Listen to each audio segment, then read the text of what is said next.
Nubia V80 Max ফোনের দাম হচ্ছে 17,000 টাকা। ফোনের দাম অলরেডি বেড়ে গিয়েছে পৃথিবীর সব জায়গায় এবং নতুন এই বাস্তবতায় 17,000 টাকা দামের এই ফোনটা কতটুকু ভালো এবং কতটুকু মন্দ, কেনা ঠিক হবে কিনা, আমাদের আজকের ভিডিও সেটা নিয়ে দেখছেন আপনাদের ভালোবাসার চ্যানেল টিটিপি বা চায়না টুনা পাস।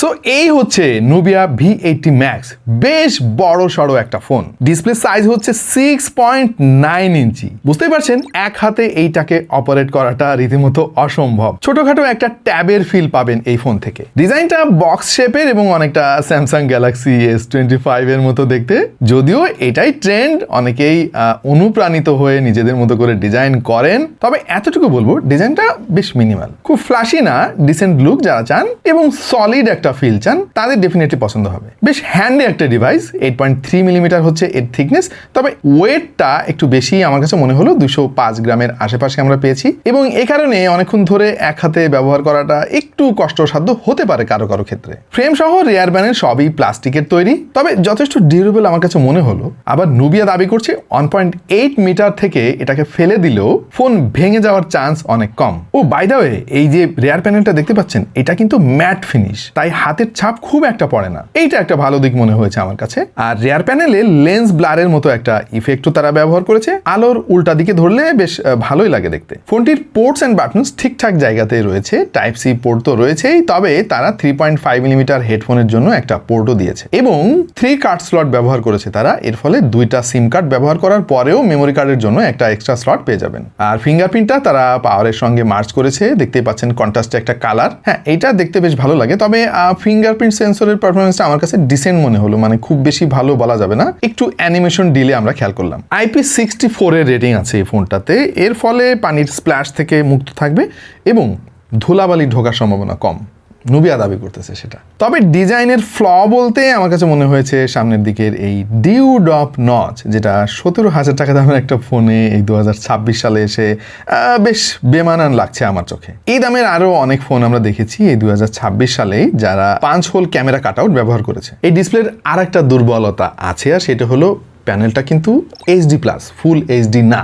অবশ্য এই নতুন বাস্তবতায় আমরা এইরকম আরও অনেক ফোনে দেখতে চলেছি যে 17-18 টাকা, ইভেন 20,000 টাকা দামের ফোনেও ফুল HD পাওয়াটা বেশ দুষ্কর হয়ে যাবে। হ্যাঁ, ডিসপ্লেটা অনেক বড় সড়ো, মাল্টিমিডিয়া কনজামশন করে আরাম পাবেন যদি এই ডিউডপ নচটা আপনি ইগনোর করতে পারেন। আর 120 হার্জের রিফ্রেশ রেটও আছে, যেটা সবসময় আমি বলি যে HD+ রেজলিউশনে এই 120 হার্জের রিফ্রেশ রেটটা খুব একটা কাজের না।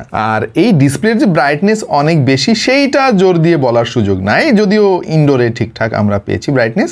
আউটডোরে গেলে সরাসরি সূর্যের আলোর মধ্যে যদি ব্যবহার করতে চান, দেখবেন যে খানিকটা স্ট্রাগল করতে হচ্ছে আপনাকে। তবে HD+ রেজলিউশনের ডিসপ্লে হলেও কালার রিপ্রোডাকশন, স্যাচুরেশন, ভিভিডনেস, তারপরে শার্পনেস ঠিকঠাকই মনে হলো আমার কাছে। সো ডিসপ্লে নিয়ে আমার কিছুটা আক্ষেপ থেকেই গেল। যদি ফুল HD প্যানেল তারা ব্যবহার করতো আর যদি ডিউড্রপ নচের পরিবর্তে 5 হোল কাটআউট দিত, তাহলে আমি এই ফোনটাকে 100তে 100 দিতে পারতাম অন্তত ডিসপ্লের ক্ষেত্রে। আর ডিজাইনের ব্যাপারটা আপেক্ষিক, আপনাদের কারো কারো ভালো লাগতে পারে এবং কারো কারো হয়তো ভালো লাগবে না। আপনার কেমন লাগলো অবশ্যই কমেন্টে জানিয়ে দিন। ফোনের দাম কিন্তু অনেক বেড়েছে সারা পৃথিবীতে এবং আপনারা সবাই সেটা জানেন। আমরা এটা নিয়ে ডেডিকেটেড একটা ভিডিও বানিয়েছি, আপনারা চাইলে দেখে আসতে পারেন।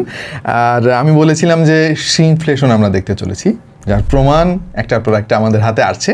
এটাও আমি বলবো যে তারই একটা প্রমাণ। ইউনিএসওসির T7250 এই চিপসেটটা তারা এখানে ব্যবহার করেছে, যেটা মূলত একটা রিব্র্যান্ডেড চিপসেট। ইউনিএসওসির টাইগার সিরিজের 615 যে চিপসেটটা আমরা এর আগে অনেক ফোন নিয়ে কাজ করেছি, একই জিনিস, স্পেক অন্তত সেটাই বলে। এই চিপসেটের 8টা ক্লাস্টারের মধ্যে 2টা হচ্ছে পারফরমেন্স কোর বলতেছে তারা, ARM Cortex A75, যার স্পিড হচ্ছে 1.8 GHz, খুব বেশি না কিন্তু। আর বাকি 6টা কোর হচ্ছে efficient core, ARM Cortex A55, যার স্পিড হচ্ছে 1.6 GHz। 850 MHz স্পিডের GPU ARM Mali G57 MP1 ভার্সনের GPU আপনারা পাবেন এই চিপসেটে। আমি বলবো এটা একেবারে মিড রেঞ্জের একটা চিপসেট, এর কাছ থেকে অনেক ভালো পারফরমেন্স আশা করা যাবে না এবং 17,000 টাকা বাজেটে 2026 সালে কিন্তু মোটেও আশা করা যাবে না। এর কারণ হচ্ছে শ্রিংফ্লেশন। একটা ভালো ব্যাপার খেয়াল করেছি, র্যাম কিন্তু তারা ফিজিক্যাল র্যাম দিয়েছে 8GB LPDDR4X। আবার একটা খারাপ ব্যাপারও আছে, 128 GB ইন্টারনাল স্টোরেজ দিয়েছে, যেটা আবার eMMC 5.1। সো একদিকে একটু বেশি দিছে, আরেকদিকে আবার একটু কম দিছে। আলটিমেটলি এই হার্ডওয়্যার সেটআপটা ভবিষ্যতে গিয়ে পারফরমেন্সের বটলনেকের কারণ হবে। eMMC 5.1 না দিয়ে যদি এখানে অন্তত UFS 2.2 দেওয়া হতো তাহলে অন্তত পারফরমেন্সটা স্টেবিলিটি ধরে রাখতে পারতো লং রানে। আমরা দেখেছি এর আগে অনেক ফোনে সেম কাহিনী। এনিওয়ে আমরা AnTuTu টেস্টও করেছিলাম, স্কোর এসেছে 3,88,781, যেটা খুব বেশি বলা যাবে না, অন্তত এই দামে তো নয়। আর গিগবেঞ্চে সিঙ্গেল করে 438, মাল্টি করে 1,481। ওএস হিসেবে MyOS 16 ইউজ করেছে, যেটা নুবিয়ার নিজস্ব ইউআই, আর Android 16 পেয়ে যাবেন আউট অফ দ্য বক্স, যেটা একটা ভালো ব্যাপার আমার কাছে মনে হয়েছে। এন্ট্রি লেভেলের ফোনেও আজকাল একেবারে অ্যান্ড্রয়েডের লেটেস্ট ভার্সন পাওয়া যাচ্ছে। ইউআইটা যথেষ্ট ক্লিন, আমার কাছে বেশ লাইটই মনে হয়েছে, তবে আমার কাছে মনে হয়েছে যে এইটা আরেকটু অপটিমাইজড করা যেত। কিছু প্রি ইনস্টল অ্যাপ আছে যেগুলো আপনি চাইলে আনইনস্টল করতে পারবেন। আশা করছি ভবিষ্যতে আপডেটের মাধ্যমে এই ইউআইটা আরও অনেক অপটিমাইজড হবে। আর যদি পারফরমেন্স নিয়ে আলাপ করতে চাই তাহলে এর কাছ থেকে আমরা ব্যালেন্সড একটা পারফরমেন্স পেয়েছি। আমরা সবসময় যেটা করি, নতুন ফোন হাতে আসলে আমরা স্কোর অ্যানালাইসিস করি এবং আমাদের একটা চার্ট আছে যেটা সবসময় আপনাদেরকে দেখাই যে দাম বিবেচনায় পারফরমেন্স কত, স্কোর কত, ইত্যাদি ইত্যাদি। বাট এই 2026 সালে এসে আমাদের ওই চার্টটা কিন্তু এখন অকেজো হয়ে গেছে। তার কারণ হলো ফোনের দাম তো অনেক বেড়ে গিয়েছে। সো এখনকার দাম দিয়ে আমি যদি আগের দামের ফোনের তুলনা করি তাহলে তো ওইটা ইনজাস্টিস হয়ে যাবে। সো ওইটা আপাতত করতে পারতেছি না। 2026 সালে যখন আমরা অনেক ফোনের কাজ করে ফেলবো তখন হয়তো বছরের মাঝামাঝি গিয়ে আমরা তুলনামূলক চিত্র আপনাদেরকে দেখাতে পারবো। অ্যাপ ওপেনিং আর ক্লোজিংটা একটু ডিলেড মনে হয়েছে আমাদের কাছে। ব্যাকগ্রাউন্ডে যদি ভারী অনেক অ্যাপ চালান, ধরেন আপনি 10 থেকে 15টা অ্যাপ একসঙ্গে অ্যাক্টিভ রেখেছেন, সেক্ষেত্রে মাল্টিটাস্কিংয়ে বেশ খানিকটা স্ট্রাগল আপনি খেয়াল করবেন। তবে আপনি যদি লাইট টাইপের অ্যাপ ইউজ করেন অথবা আপনি অপ্রয়োজনীয় অ্যাপগুলো আনইনস্টল করে ফেলেন তাহলে যথেষ্ট ভালো পারফরমেন্স পাওয়ার সম্ভাবনা আছে। তবে এর যে অ্যানিমেশন ট্রানজিশন মোটামুটি স্মুথই পেয়েছি আমরা, মেজর কোনো ল্যাগ ইস্যু ফেস করিনি। যেহেতু এটা একেবারে এন্ট্রি বাজেটের একটা ফোন, তাই এর চাইতে বেশি পারফরমেন্স আমরা আসলে আশাও করি নাই। ডেইলি ইউসেজ বলতে আমরা যে ধরনের কাজ সবসময় করি, ধরেন কথা বলা, মুভি দেখা, ভিডিও কল, অডিও কল করা, ফেসবুক, হোয়াটসঅ্যাপ, ইনস্টাগ্রাম ইত্যাদি ইত্যাদি যে অ্যাপগুলো আমরা প্রতিদিনে চালাই, সেগুলো করতে খুব একটা সমস্যা আপনার হবে না। ফোন কম দামি হোক আর বেশি দামি ভাই, আমরা সবসময় গেমিং টেস্ট করতে ভুলি না। যেমন আমরা এই ফোন দিয়ে ফ্রি ফায়ার ট্রাই করেছি, মিডিয়াম গ্রাফিক্সে স্মুথলি আপনি গেম প্লে পাবেন এর কাছ থেকে। আর পাবজিতে সুপার স্মুথ সেটিংস দিয়ে খেলেছি, হালকা ল্যাগি মনে হলো। অ্যাসফল্ট 9 সহ অন্যান্য যে সমস্ত 2D গেম আছে সেগুলো ইজিলি প্লেয়েবল মনে হলো আমাদের কাছে। আপনি যদি শখের গেমার হয়ে থাকেন, যে মাঝে মাঝে টুকটাক গেম করেন, মানে গেমিং আপনার মেইন উদ্দেশ্য না, তাহলে এই ফোনটা আপনার জন্য ঠিক আছে। আর যদি সিরিয়াসলি আপনি গেমিংয়ের জন্য এই ফোনটা কেনেন তাহলে আমি নিষেধই করবো যে ভাই এটা মূলত গেমিং ফোন না, এটা ব্যালেন্সড একটা এন্ট্রি লেভেলের ফোন। আচ্ছা, ফোন কিন্তু বেশ বড়সড়, আর বড়সড় ফোন হওয়াতে আমার এক্সপেকটেশন বেশি ছিল ব্যাটারি ক্যাপাসিটি নিয়ে। 6000 mAh তারা ইউজ করেছে, যেইটা আমি বলবো যে স্ট্যান্ডার্ড, মানে not too good not too bad. 7000 দিলে আমি অনেক খুশি হতাম, কারণ আজকাল তো ভাই 10,000 mAh এর ব্যাটারির যুগ শুরু হয়ে গিয়েছে। বাই দ্য ওয়ে 22.5 ওয়াটের ফাস্ট চার্জিং সাপোর্ট আপনারা পেয়ে যাবেন, আর বক্সের মধ্যেই চার্জার দিয়ে দিয়েছে তারা। 10 ওয়াটের রিভার্স চার্জিংও রয়েছে, আর তারা এখানে বাইপাস চার্জিং টেকনোলজি ইউজ করেছে, যেটা অনেকের কাজে আসবে হয়তো। সো একদিন ঠিকঠাক মতো আপনি চালাতে পারবেন এই ফোনটা ফুল চার্জে। আর যারা অনেক বেশি ইউজ করেন, দিনের শেষে অবশ্যই একবার চার্জ দিতে হবে।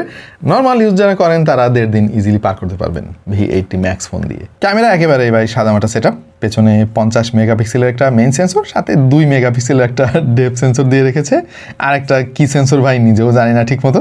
সামনে 16 মেগাপিক্সেলের একটা সেলফি শুটার। ছবির quality to be very honest আমার কাছে আপ টু দ্য মার্ক মনে হয় নাই। মানে ডে লাইটে ডিটেলস ডিসেন্ট মনে হয়েছে, কিন্তু একটু আলো কমে গেলেই দেখবেন যে প্রচুর নয়েজ, ডাইনামিক রেঞ্জের অবস্থা যাচ্ছে তাই, শ্যাডো এরিয়াগুলো একেবারে ইনভিজিবলের মতো হয়ে গিয়েছে, প্রচুর স্ট্রাগল করে, ইভেন ফোকাস হান্টিংও আমরা করতে দেখেছি। তবে একটা ভালো ব্যাপার হচ্ছে কালারটা অতিরিক্ত স্যাচুরেটেড করে ফেলে না, বেশ ন্যাচারাল লাগে দেখতে। এক্সপোজার কন্ট্রোলিংয়ে কিন্তু বেশ মুন্সিয়ানা দেখিয়েছে V80 Max ফোনটা। অন্যান্য এই বাজেটের ফোন যেখানে এক্সপোজারে প্রচুর গন্ডগোল করে, এই ফোনটাতে আমার কাছে মনে হলো যে এখানে তারা যথেষ্ট সফিস্টিকেটেড আউটপুট দিতে পেরেছে। পোর্ট্রেট মোডে সাবজেক্ট সেপারেশন মোটামুটি কাজ করে, তবে মাঝে মাঝে একটু কমপ্লিকেটেড ব্যাকগ্রাউন্ড পেলেই দেখবেন যে এজ ডিটেকশন খুব একটা সুবিধার মনে হয় না। হেয়ার বা কমপ্লেক্স ব্যাকগ্রাউন্ড থাকলে প্রচুর স্ট্রাগল করে। আর ফ্রন্ট ক্যামেরা দিয়ে আপনি ডে লাইটে ঠিকঠাক মতো সেলফি ফটোগ্রাফি পাবেন, কিন্তু ইনডোর বা আর্টিফিশিয়াল লাইট অথবা যখন দেখবেন যে একটু আলো কমে গিয়েছে তখন খুব বেশি ভালো ছবি এর কাছ থেকে পাবেন না। সো ওভারঅল আমার কাছে যেটা মনে হয়েছে যে এই ফোনের মূলত ক্যামেরাটায় তারা খুব বেশি ফোকাস করে নাই, ওকে টাইপের পিকচার আপনি পাবেন, আর একটু বেটার আমরা আশা করেছিলাম। সিঙ্গেল ফায়ারিং স্পিকার তারা ইউজ করেছে, যদিও এই বাজেটে অনেকে ডুয়াল স্টেরিও স্পিকারও দিচ্ছে, আর সাউন্ড কোয়ালিটি ডিসেন্ট, মানে খুব বেশি ভালো না আবার একেবারে খারাপও না। জাস্ট একটা ব্যাপার একটু আমার অবজারভেশন রয়েছে এখানে, বেসটা নাই বললেই চলে। আর টেবিলটা অনেক বেশি শার্প মনে হয় কিছু কিছু ক্ষেত্রে। কানেক্টিভিটি হিসেবে ওয়াইফাই 5 রয়েছে এই ফোনে আর ব্লুটুথ 5.2 আর নুবিয়া লিঙ্ক নামক একটা টেকনোলজি তারা ইউজ করে। এটার মাধ্যমে আরেকটা নুবিয়া ফোনে আপনি ফ্রি কল করতে পারবেন। তবে আমি একটা জিনিস মিস করেছি, আর সেটা হচ্ছে একটা আইআর ব্লাস্টার যদি তারা দিত তাহলে রিমোট কন্ট্রোলের বিকল্প হিসেবে ফোনটা ইউজ করা যেত। অনেকেই দিচ্ছে, কিন্তু এন্ট্রি লেভেলের অনেক ফোনও কিন্তু আজকাল আমরা আইআর ব্লাস্টারটা দেখতে পাচ্ছি। নুবিয়াকে এই জিনিসটা মাথায় রাখার অনুরোধ রইল। ও বাই দ্য ওয়ে, তারা কিন্তু অনেক এআই ফিচারও দিয়েছে এর মধ্যে, যদিও এন্ট্রি লেভেলের ফোন, বাট কিছু কিছু আপনার বেশ কাজে আসতে পারে। যেমন AI memory, AI translator, AI spam blocker ইত্যাদি ইত্যাদি। পাশাপাশি ছবি এডিট করার জন্য এআই ফিচার তো রয়েছেই। আচ্ছা, আমরা প্রায় শেষ প্রান্তে চলে এসেছি এই ফোনের রিভিউয়ের। এন্ট্রি লেভেলের ফোন অনেক বেশি প্রত্যাশা আমাদের ছিল না, আবার এদিক দিয়ে ফোনের দাম অনেক বেড়ে গিয়েছে। স্টোরেজের সংকট পৃথিবীতে শুরু হয়েছে, এইটা যদি না থাকতো হয়তো এই ফোনের দাম 13,000 টাকা বা 14,000 টাকার আশেপাশে হতো। সো 17,000 টাকা হিসাবে আমাদের মেনে নিতে হচ্ছে, আসলে এটা ছাড়া কিছু করার নাই। বাট তারপরে আমার কাছে মনে হয়েছে যে এটার দাম যদি কোনোভাবে 15,000 টাকার মধ্যে আটকানো যেত তাহলে বেশ ভালোই একটা ডিল হতো। 128 জিবি ভেরিয়েন্টের ফোন 15,000 টাকায় T7250 দিয়ে খুব একটা খারাপ ডিল হতো না। আর আপনার যদি অনেক বড় সাইজের একটা ডিসপ্লে দরকার হয় এবং বড় সড়ো ব্যাটারির দরকার হয়, যে লম্বা সময় চার্জ থাকবে, আপনি চার্জ দিতে ভুলে যান আমার মতো, আমার মনে হয় এই ফোনটা অন্যতম একটা ভালো অপশন হতে পারে। বাই দ্য ওয়ে, নুবিয়ার কিন্তু আরও বেশ কিছু ফোন আমাদের শুরুতে রয়েছে, আমরা টেস্টিং করছি বিভিন্ন প্রাইস সেগমেন্টের। আশা করছি সেগুলোর কোনো একটা ফোন আপনাদের পছন্দ হয়ে যাবে। আপাতত এ পর্যন্তই।